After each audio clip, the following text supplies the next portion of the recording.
ये वही बुलडोज़र है जो योगी जी के स्वागत के लिए चुनावी रैलियों में इंतज़ार किया करता था। ये वही बुलडोज़र है जिसका खौफ पूरे यूपी में चलता है। जब कहीं कोई भी ऐसी बात आ जाती है, वहाँ ये बुलडोज़र पहुँच जाता है अत्याचारियों पर अत्याचार करने के लिए। लेकिन समझ में मुझे ये नहीं आता कि आखिर जब बात खुद अपने मंत्रियों की, ओएसडी की आती है, तब ये बुलडोज़र क्यों नहीं चलता। नमस्कार, आप देख रहे हैं न्यूज़ 24 हरियाणा। मैं हूं आपके साथ स्नेहा तिवारी। जब यूपी चुनाव चल रहा था तो योगी बाबा जी कहते थे कि बुलडोज़र जीरो टॉलरेंस की नीति रखता है। मतलब जहाँ जहाँ अन्याय होगा वहाँ वहाँ बुलडोज़र भी अन्याय करेगा। वो जाएगा और अपनी एक नई न्याय प्रणाली को स्थापित करेगा।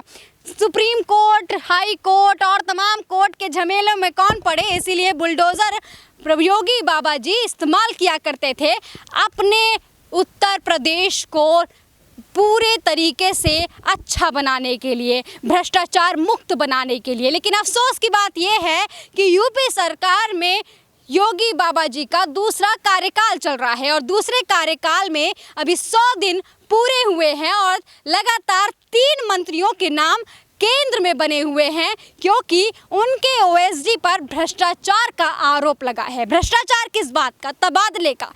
मंत्री बताते हैं कि उन्हें पता ही नहीं चलता कि आखिर किसका तबादला हुआ है। वहीं एक और मंत्री हैं जिनका नाम है दिनेश खटीक। हालांकि वो अपने पत्र में कहते हैं, उन्होंने इस्तीफा दे दिया। वो कहते हैं कि मैं दलित नेता हूं, इसलिए मेरी बात नहीं सुनी जाती है। मैं फ़ोन करता हूं तो अधिकारी मेरा फ़ोन नहीं उठाते और जो फ़ोन उठा लेते हैं वो मेरी बात नहीं सुनते, बिना बात सुने फ़ोन काट देते हैं। अब मेरे समझ में ये नहीं आता कि जिस दलित समाज का सम्मान करने की बात प्रधानमंत्री नरेंद्र मोदी लगातार किया करते हैं, जिसका प्रचार प्रसार प्रधानमंत्री से लेकर मुख्यमंत्री और भी तमाम नेता मंत्री ट्विटर से लेकर जमीनी स्तर पर किया करते हैं, जिसके पैर को धुलने की फोटो भी बड़ी तेजी से वायरल होती है, उसी दलित समाज के मंत्री का सम्मान क्यों नहीं किया जाता। खटीक जी खुद अपने पत्र में, इस्तीफे के पत्र में ये बात को कहते हैं कि मैं दलित समाज का हूँ, इसीलिए ना मेरा मंत्रिमंडल में और ना ही मेरा सम्मान अधिकारियों में है, ओएसडी में है। यहाँ तक कि जब वो पूछते हैं कि किसका किसका तबादला हुआ है तो उन्हें इस बात की भी जानकारी नहीं दी जाती है। मंत्री दिनेश खटीक बार बार ये सवाल उठा रहे हैं।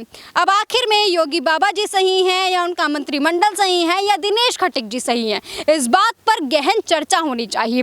लेकिन जब तबादलों की बात आती है तब ना इससे ब्रजेश पाठक जी बचते हैं और ना ही जतिन प्रसाद जी बचते हैं। ये तीनों मंत्रियों का नाम इस समय पूरे यूपी में केंद्र पे है और ऐसा इसलिए भी है क्योंकि इनके ओएसडी बिना इनसे पूछे तबादले किए जा रहे हैं। एक ओएसडी को निलंबित भी कर दिया गया है। लेकिन सवाल ये उठता है कि सिर्फ निलंबित करने से क्या काम चलेगा। जिस यूपी में जीरो टॉलरेंस की नीति चलती है, जिस यूपी में ये जेसीबी का काम चलता है, बुलडोज़र का काम चलता है, उस यूपी में सिर्फ और सिर्फ निलंबित कैसे करके आप रह गए और उस पर जांच क्यों नहीं हुई।